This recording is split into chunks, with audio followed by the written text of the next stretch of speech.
Hop, assalomu alaykum qadrli demak gruppadagilar, traderlar. Hop, kecha kanalga tashlagan GAN texnikasi bo'yicha prognozimiz 100% oqlandi.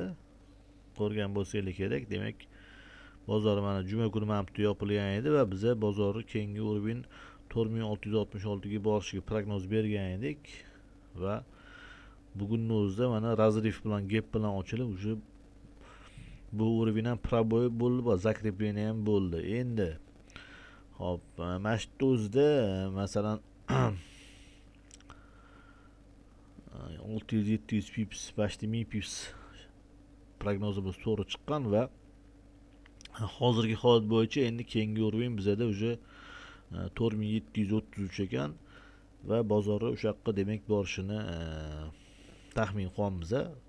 Va bu ikki xil ko'rinishda bo'lishi mumkin. Birinchisi hozir mana bu ko'rinishda bo'lishi mumkin. Ikkinchisi esa qanaqadir pastga bunaqangi flak yoki yasab turib, flakdan chiqqandan keyin yana o'sha uровеньga borishi mumkin. То есть agar bozor pastga ketadigan bo'lsa, bu yerdan qanaqadir razворотный model kutiladi va razворотный modeldan yana o'sha bozorni demak tepaga ketishiga taxminimiz bor.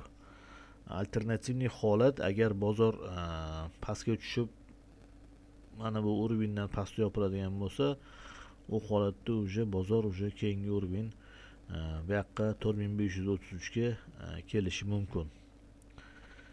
Demak, like bosishni unutmang, kanalga obuna bo'lib qo'ying. Demak, William Gann texnikasi bo'yicha kim bizani signalimiz bo'yicha profit qilgan bo'lsa, demak ularni tabriklaymiz.